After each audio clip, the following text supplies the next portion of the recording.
good morning, everyone. My name is Dirk, and thank you on behalf of OMA3. Thank you very much for inviting us to the session here today. So again, my name is Dirk. I'm co-founder, co-CEO of a company called Upland. We are, of course, also a Metaverse platform based on blockchain technology. Together, we have here also Batis Samadian, who is also the CEO of Space and Vice Chair. Also a Metaverse. Then we have Robby, CEO of Animoca Brands, Vice Chair of Upland, who's here, and then Alfred, who's our Acting Executive Director. Okay, let's take it away. We're going to share a little bit the slides here. So next slide, please. Just the idea is to give you an overview of what we're doing, who we are, and so on. So first of all, we are a consortium of the top players in the Metaverse space. As you know, Web3 based technologies is a very young industry, and we came together roughly a year ago and said, hey, we have to work together. It was actually completely in parallel. We were not aware of MSF, right? There was we have to say we have to work together because we have the big vision of interoperability and so on, and how are we going to do that. So we launched a Swiss association back in October, then in 22 in Zug. The next slide, please. And our mission is really to empower, right, what we call the interoperable and user-owned metaverse. As you know, blockchain enables users to have a true ownership of digital assets. And that's what we want to drive forward. So next slide, please. So and this is part of our mission, is really that we really want to have an inclusive metaverse, innovative, creative, and a connected environment. Next slide. And our principles are decentralization, inclusive participation, transparent governance, and fair utility. Next slide. And again, the principles here is interoperability, standardization, and user ownership. All right, next slide, please. So what was important for us is really that the open metaverse is community run, right? That is, one of the underlying assumptions of a blockchain, right? Where we say that the users are really in control, right? That they can port their digital assets and identity to different places, especially also their personal data. When you think about, we want really that the user, right, he can actually keep his identity, right? They don't have to set up every time his identity and so on. I mean, it's of course, we're not that far yet also in the blockchain space, but that's the big vision what we have here. All right, next slide, please. So we have currently a little bit more than 1,000 companies who have signed up with a young organization. These are our current members, and we keep on growing. I mean, very characteristic, typical for our consortium is that our companies are much more early stages, right? So because the young industry is very young, and so most of the time also, if you're like us here, if you're really the top management of the companies participating in different work groups which we have, which we are going to present now, but which is very important. So we're a little bit, of course, not as mature as most of the companies here in the MSF. So then, by having said that, I'm handing over then to Batis. Thank you, Dirk. So thanks for passing it. So I'm the chair as well of the portaling and mapping working group. So OMA3 has 3 active working groups that tackle important infrastructural needs for realizing the open metaverse. The vision is accessing and being able to hop securely with your own assets through all virtual worlds and the respective content experiences. Our most active project is building standards and infrastructure to enable portaling between virtual worlds, the interworld portaling group. It enables the ability for users to switch between different content experiences on different world experiences. This is a fundamental part to the spatial information highway becoming realized. This will allow a user in one compatible platform to jump to another compatible platform, regardless of the underlying infrastructure. That is at least part of the vision. As part of this project, we're also working on standardizing the ability to turn land into domain names for quicker accessibility of content. And this will allow you to use the domain names we all know and love to identify specific locations in the metaverse. A necessary piece of infrastructure we need to enable these projects is interworld asset transfer. When you jump from one world to the next, you might want to take some asset with you as well. So these are the 3 fundamental things we're working on. most recently, we have a new working group, and I will pass it to Robby Young, our co-chair here, to talk about that. I don't think Robby is here, so you might want He's here. I'm here. Oh, he's there. Okay, cool. Sorry, Robby. No worries. Yeah, so the NFT working group is essentially about the idea of ensuring that creator royalties are codified in the process of the creation and transfer and sale of NFTs, and that there's the proper infrastructure, both technical as well as legal and regulatory within the industry to be able to respect the implementation of creator royalties, because we think that this is a very important fundamental of the idea of content interoperability, so that there is always the proper incentive schemes and recognition of the contribution provided by those IP creators and originators. Yeah, so Animoca is one of the sponsors of this NFT working group. Yeah, so I can take it over here. My name is Alfred Tom. I'm the acting executive director for OMA3. I was brought on by this pretty impressive group of companies last year to help run the consortium. And I've done this before for a lot of other consortiums in the past. Car Connectivity Consortium, Sunspec Alliance, and so as you can see later, we'll follow a pretty rigorous process for the things we do in the consortium.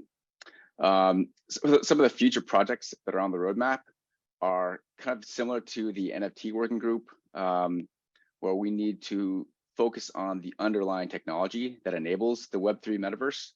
That includes like NFT smart contract security, NFT identity confirmation, user wallet protections, and frictionless user onboarding.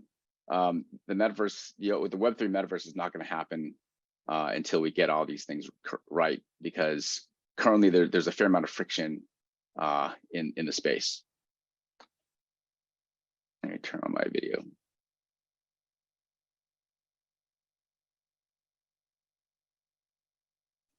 So I mentioned the process we follow. The first thing we do for every single project we start is we finalize and discuss use cases. The reason why we do that is because we want everybody to understand what we're trying to build before we actually try to build it. Then we take a stab at threats, cybersecurity threats, ways for users and third parties, malicious actors to circumvent a certain use case. Along those lines, we build the requirements for the technology. That includes, so bandwidth, throughput requirements, usability requirements, cross compatibility and platform requirements.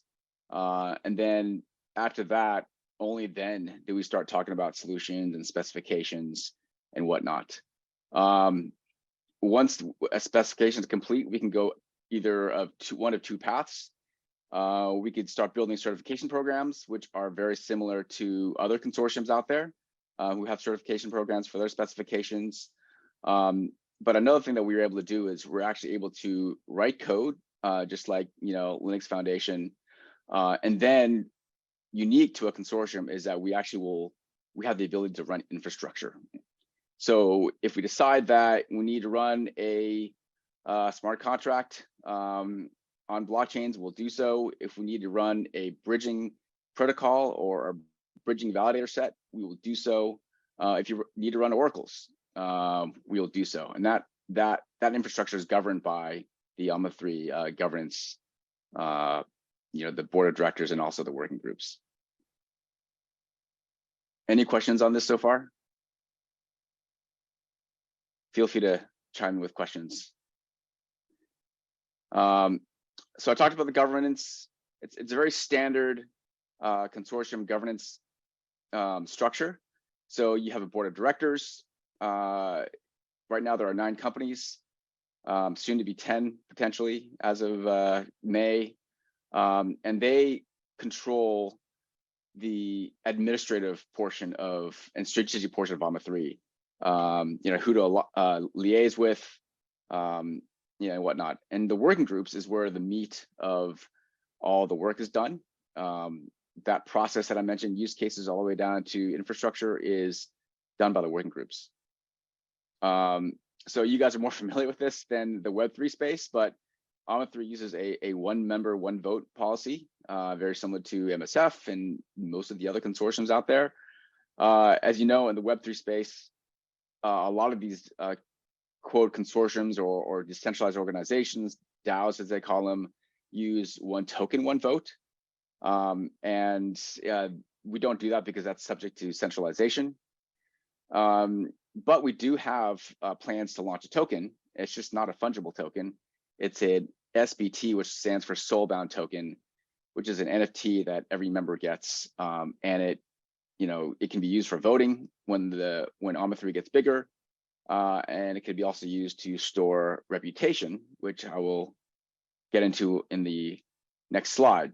So, unlike a consortium, we actually have an incentive structure. If you've been active in consortiums in your career, you kind of know that consortiums have this inherent tragedy of the commons problem, where most of the work is done by a few companies or maybe one company, and everybody just kind of rides on the coattails. We actually track contributions, attendance, and other types of reputation in these soul-bound tokens, and that's at least the plan. And then different member privileges are allocated based on your reputation in these soul-bound tokens. We'll probably release a paper for this very soon. So keep in touch with our website if you want to know more about this. But this is how OMA3, the consortium, sort of melds a lot of Web3 DAO-like incentives and values. Any questions on this? If not, I'll just go to the next slide, which is kind of our first year milestones. As Dirk said, we started in late October last year. We announced at Web Summit in November. So in the November timeframe, we expect our projects to be at these stages. Teleporting probably in the specification finalization mode, asset transfer in the requirement stage, NFT royalties, looking at different threats, which is actually the most important part of NFT royalties, because royalties are being circumvented by many of the marketplaces today. And then land domains, we probably will have infrastructure running for land domains, since a lot of that technology is premature. And so I'd like to give some demos. Like I said, we have a process, but that hasn't stopped a lot of our membership from actually working on some of this stuff on the side. And so what they'll do is, in parallel, develop their infrastructure and code, and then sort of like coalesce them with the final specifications later on. So, Batis, you want to go first with your demo, or should I just do this Made for Gamers demo first? Sure, absolutely.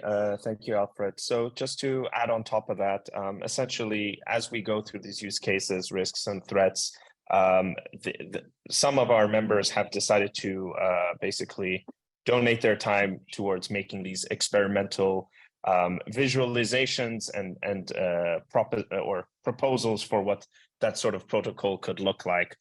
So I will quickly demo a use case that you'll be able to see. So in this short video, what you'll see is essentially the graphical interface and connectivity between going from one virtual world to another, in which the portaling door would allow you to see through where the next destination is taking you to, and when it is finished loading, would enable you to actually directly walk right through the portal and be inside of potentially a game that's even made or a virtual world that's made in another engine. So this is the demo of walking directly through that portal, which is pretty exciting. We have a second demonstration, which is in earlier stages from Dr. Kim Nevelstein, who has taken crypto voxels, Decentraland, and space, as well as a desktop application video game to show that this IPSME protocol enables you to travel between web-based experiences as well as desktop applications. So in this quick skim, we will go from voxels into an experience through an extension into a first-player shooter game, a multiplayer one, and from there we will be going into space, which is the project I'm representing. And again, from here you could go directly through another portaling interface. So again, basically individual experimental demonstrations of what interworld portaling could look like, what the protocol behind it could be, and what the graphical interfaces of portaling could look like. Thank you, Alfred. I'll pass it to your demonstration as well.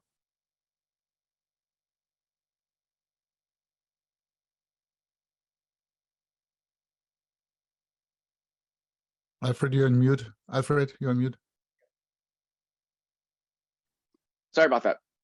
Yeah, so this demo is actually a public demo by one of our members, Made for Gamers, who's also a member of MSF. They have technology that allows you to teleport between Unity and Unreal Engine. So I won't play this whole video. This is pretty long, but I will play part of it. Might do, maybe this will work.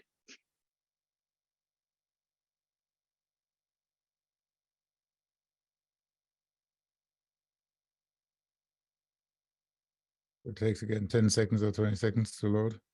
Is it loading? Not yet.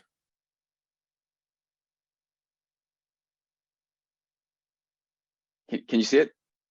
No. Not yet. It's still loading. Maybe try to open it in a different tab. Like if you click on the actual video in the presentation, so it doesn't play through the presentation itself. Yeah, maybe I'll just share my screen.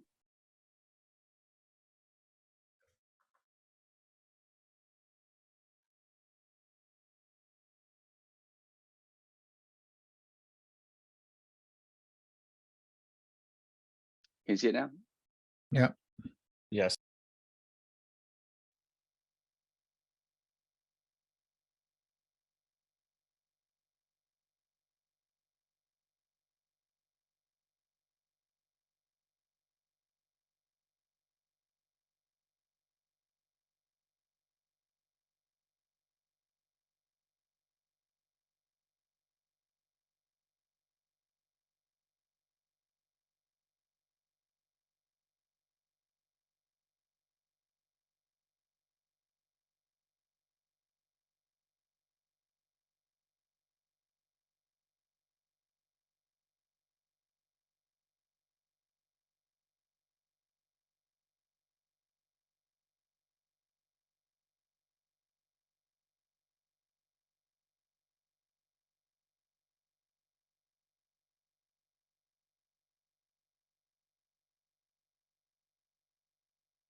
Okay, so that's that. Thank you, Alfred. There were some questions about, there's a question about what is fair utility in the chat. So Dirk, you wanna take that, or Batis or Robby? I think Robby was going to take it in the context of the NFT, right? Yeah, sure. Sorry. So fair utility. I mean, I think the concept is essentially part of the sort of founding ethos of OMA3, which is that we're trying to come together as a group to build standards from the ground up in a principle of, you know, fairness and openness and interoperability. So I think fair utility is going towards the idea that we want to always recognize the fact that when we provide utility for other people's digital assets, that it's supposed to be based on an idea of reciprocity. And so we need to all commit to designing things in an open fashion. And we want to make sure that that's kind of in our mantra, so that people understand that this, you know, is an open and interoperable movement from the start. Yeah, I think there's also something about, if an item has some type of value in one world, it kind of has a similar value in another world. Like if, in terms of rarity and powers and things like that. So, Yes. yeah. And this is actually a very tricky discussion, which we don't have a final view on as a consortium yet, but we have lots of active discussions, which are things like, if I have a red car, and my red car goes into somebody else's metaverse, should it still be red, and who gets to decide whether or not it's red? And so I think these are kind of the fundamental principles of agency that we're trying to address. Yeah. And then copyright also goes into that as well, because, if you have a red car and that the creator actually wants it to stay a red car, what happens when a game or a world you walk into, there's a conflict there. So some of the things that we go over.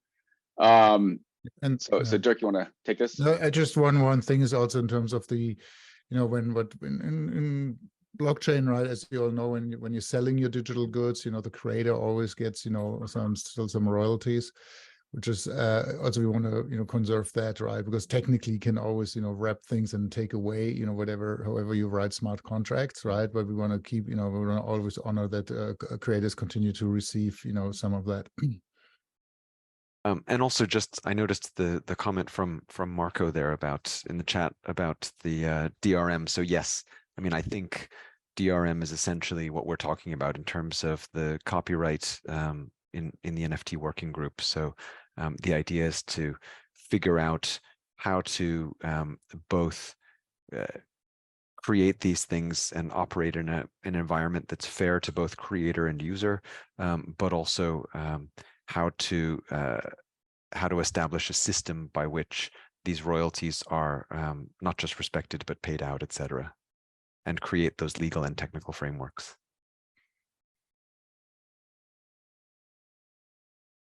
Good. All right. So how can then people get involved in OMA3? So we have different tiers of. I think we have another hand raised. Oh. Oh, did they take it down? Okay, maybe they take it down. Okay, sorry. Good. Continue. So currently we have 2 tiers. We're probably going to have a 3rd tier, which we might introduce. So first of all, we have the sponsor tier, where you become a part of the board of directors, which is currently at 25,000 Swiss francs. And we have the creator tier, which actually where you can become then part of the working group, and we've divided that a little bit, between larger companies, they pay 3,000 francs, and also educational supporting with 300, and others, smaller companies for 300. We could probably want to have some kind of tier where people, just can pretty much sign up and get informed about, emails and so on. It's going to be a free tier. There's not a lot of it you can do, but it's just to ensure, right, that we keep informing all of the members. Next slide. I think there's one more. Yeah. Yes. Yeah. So Alfred, you want to take it? Yeah. Sure. Yeah. So we've been talking to NSF leadership about doing some type of liaison agreement between OMA3 and MSF, and just like your MSF is doing with other organizations. So that'll be coming down the pipe at some point.